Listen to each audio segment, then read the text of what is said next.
In this section, we will learn how to install and set up everything we need for the Godot engine. Once installed, we will create a test project to ensure things are working correctly. We will then do a quick review of some of the tools and GD script coding that make Godot such an amazing choice for game development.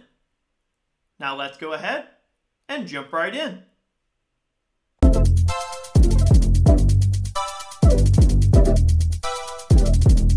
Alright, in this section, we're going to install Godot.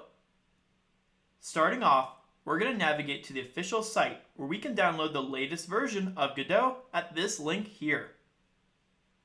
We're then going to create a new project. After that, we're going to do a test run on that project with a simple print and bool code.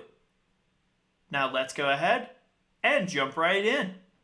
This here is the official site where you can download the latest version of the Godot engine. You can find it at godotengine.org. Once at this page, it'll show you the current latest version. For me, that's going to be 4.5.1. Now, if your version is different, no worries. As long as you have 4.3 and higher, you should be okay. So go ahead now and select Download Latest.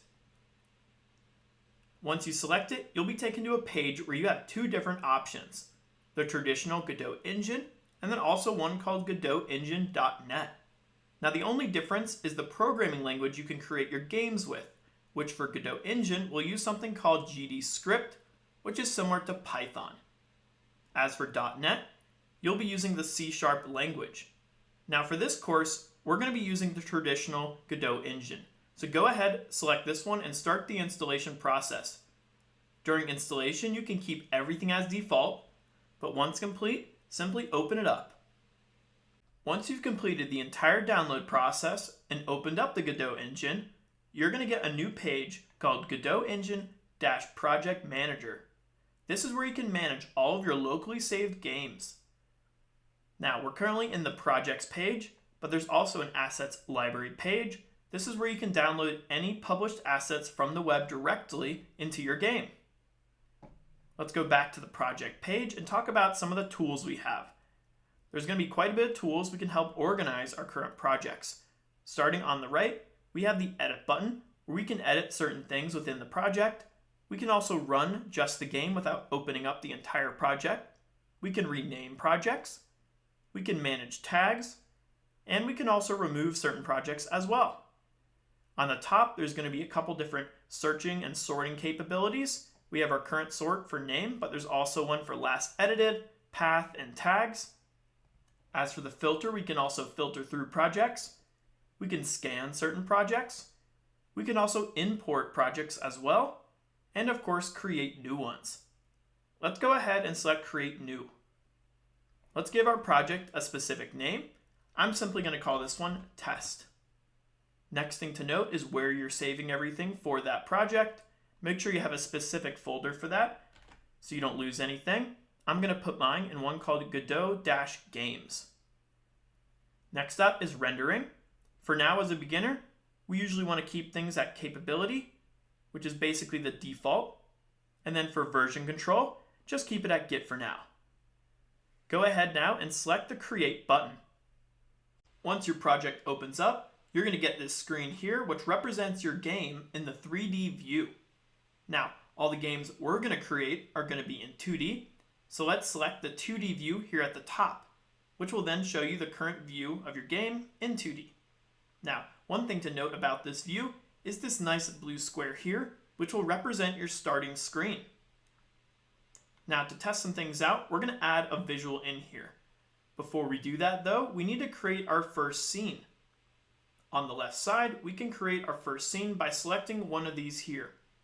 Because it's a 2D game, we're going to select 2D scene. You're then going to be given something called a node 2D. A node is pretty much like an object in the game.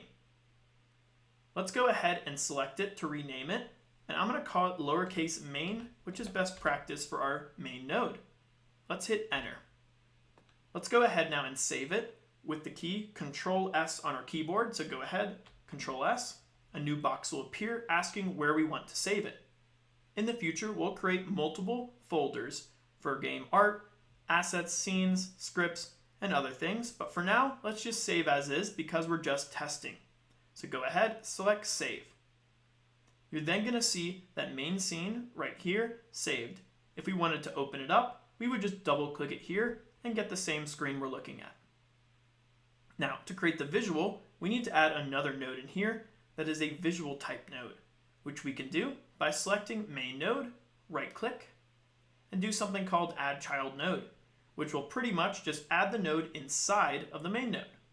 So let's go ahead, look for something called a color rect, which is a simple visual node. Let's select that and hit create. Now, as you can see, we have this new square node here, and also that it's placed inside of our main node, which we can open and close with this button. Now, to visualize this better when we play the game, let's move this node somewhere in the middle of the screen. The easiest way to do that is select this little tool up here called Move Mode. Go ahead and select that and just simply drag and drop this in the middle of the screen. From there, let's save it and test it out. To test it out, easiest way to do it is go up here to the right and select this button called Run Current Scene, which will run our current open scene. Select that, wait for it to load, and if we can see the box in the middle, it means it's working. Great, let's close that out. Next thing we're going to test is make sure that the script is connecting to the nodes. The easiest way to do that is simply select our color rect node we just created and add a new script to it. To add a new script, go ahead and select this button here. This will then add a new script. Now, if you want to rename this script, you can here. For now, I'm going to leave everything as is just for testing. Let's go ahead and hit create. Now, you're going to get this new page here showing you that script. Now, we're always going to start off with an extends color rect. This just means what exactly the script is sitting on top of, which we know is a color rect node. Now, to test out and make sure the connection's working, I'm going to type in something called an @export. So go ahead, select that @export, do a space, var for variable, and give it a name, which I'm going to call test_bool. Now a bool is simply a variable that always equals true or false. So let's go ahead and just equal that to true for now. Let's do a Control S to save. And then what you should see if you select the color rect on the right side under inspector is the test bool variable we just created, equaling on, which means true.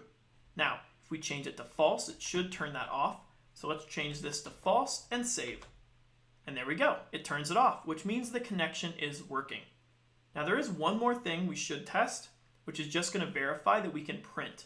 Now printing is basically going to print output inside of this output box, which is great for debugging.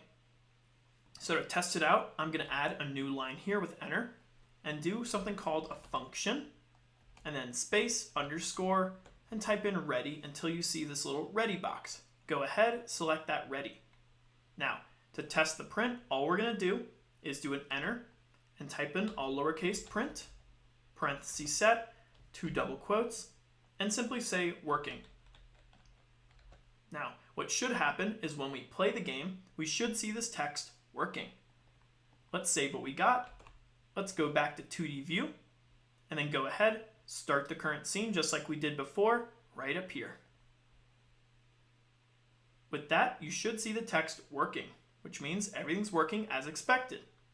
Let's close out here. Now, if you have any issues, I will attach the docs, or you can message me directly.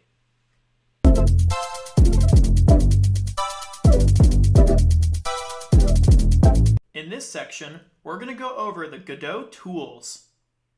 Starting off, we're going to go over all the hotbar tools that we will be using to adjust nodes.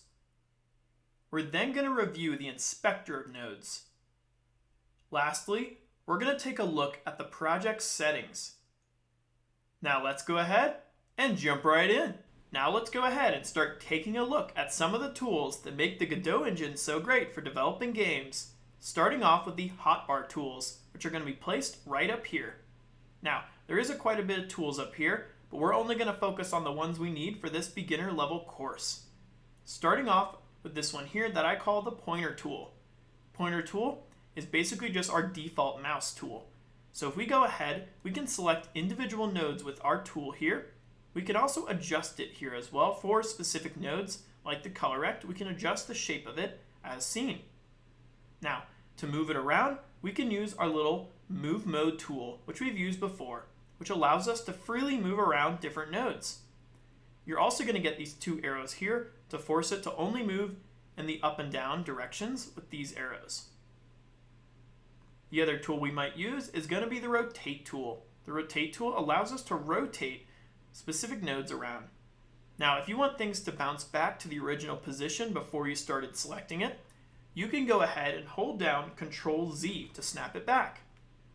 Another tool we might use is going to be this one here, the Scale Mode tool, which goes ahead and scales it depending on which direction you want it to go, or of course both with the middle here.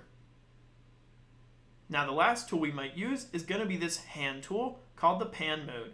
This just allows us to navigate around our current scene, as you can see. And with that, those are going to be the basic hotbar tools we're going to use. The next thing we're going to go over is the inspector. The inspector is basically what highlights and drops down over here once you're selecting something, such as the color rect node that we currently have. Now, in the inspector, it's going to show you everything we can adjust for that node, and that could be anything from its position, from its color, from its rotation, and animations even. So anything we want to adjust for that node is going to be in this inspector. Now, different nodes are going to have different options in here. The color rect is a very basic node, so it's not going to have that many things in here. But as you can see, there are some specific things to the color rect, as highlighted right here, which is the color. So if you want to change the color of it, you can do that over here with the color wheel. That's up to you. I'm going to keep it as white. There are some other really cool things in here as well.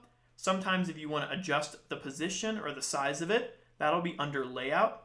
And then if you scroll on down, you're going to see this Transform tab. All right. In Transform, you can adjust things such as the size, the position, rotation, scale, even offset. And you can go ahead and slide these over by holding down and moving your mouse around, or you can type in a new value entirely, like something like 100 to adjust it and hit enter. And again, you can adjust all the X and Y values for it. That's completely up to you. I'm going to leave this at 50 for now, just to keep it for each the X and Y so we can see it visible. Now, another really cool option in here that most nodes have is going to be this one here called visibility. Visibility is, of course, how we see the object. All right. Now, if you want to make it invisible, all you got to do is turn that visible from on to off. Now, to note, you can actually adjust all of these things inside a script as well. And you can access them simply by hovering over here to the name of whatever one you want, such as visible. And you're going to see a new little box appears giving you a short description of how it works. And then, of course, the property you need to access to adjust it. As seen, the property value is visible. And then, of course, it's a bool type, which we know either equals true or false. So let's test that out real quick so you get a better understanding. Let's go to the script we created earlier. And in that function ready that we created, let's add a simple enter. Now, when we want to access something on itself, we can just go ahead and type in that, which is visible, as you remember, and then go ahead and equal it to whatever value, which is a true or false. So currently it's set to on, which we know is true. Let's set that to false just to make sure it works. Let's save that. Let's go back to 2D view. And then, like we've done before, start the current scene. Let that load, and there you go. It's no longer visible. Now, if we go ahead back to script and we change this to true, we should now see it. Back to 2D view, and again, start current scene. And there you go. You can see it now. And that is how we can kind of like give really cool functions to certain nodes. Later down the road, we're going to create players that of course need certain movement and animations. And we can make that all possible by connecting a script to the different things in the inspector. The last thing we're briefly going to go over is the project settings. So if we need to change anything internally, such as the screen size or maybe different input types, we can do that in the project settings, which we can access from the top left here, project settings. Now there is quite a bit of project settings in here, but as a beginner, you really only need to understand a few of them, such as how to change the screen size, which is under Display and Window. Then you're going to have a couple things here, such as the size, viewport width, and viewport height, which these values adjust the screen size. I'm going to keep them as the same, but if you need to adjust them, you can do that here. On top of that, you can change how the game plays. Now currently, the mode is set to window, but if we want to change that to something like minimize, maximize, or even full screen, you can do that here as well. Later on down the road, we're going to learn how to adjust certain things as stretching the screen, but for now, just simple screen sizing is important to understand. Another thing, what we'll adjust a lot in the future is going to be the input map. Now, in certain games, we want certain buttons to do things, like maybe the space bar, we want to be able to make the player jump. Now, if we need to add that in, we could do it simply right here by add new action, which I'm going to call jump. I'm then going to hit add, and then you can say what type of key you want to connect to it. So if I hit the plus button, you can then select which key, such as spacebar, which will auto come up and hit OK. So now in the future, if you want to reference that key in the script, you can then reference it by using the jump word. The last thing we can go over is simply something called globals. Now, eventually we'll learn about global scripting, but it's important to know where this is exactly, which is right over here. Now, global scripts are very fancy scripts that can be accessed through any other script. Now, it might not make too much sense right now, but in the near future, we'll go over it in great detail. But with that, those are the basics of using the Godot engine for this beginner course.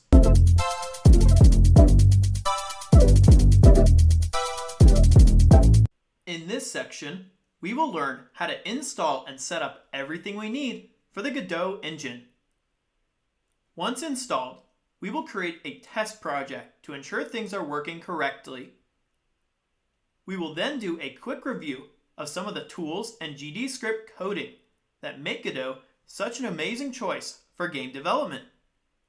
Now let's go ahead and jump right in.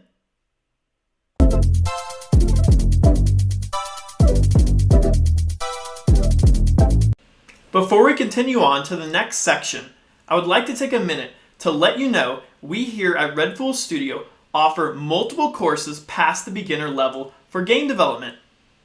Now, I highly suggest that you take these higher level courses to help build your skills so that you can complete your very own game ideas and or make you a valuable asset to any team you join in the near future.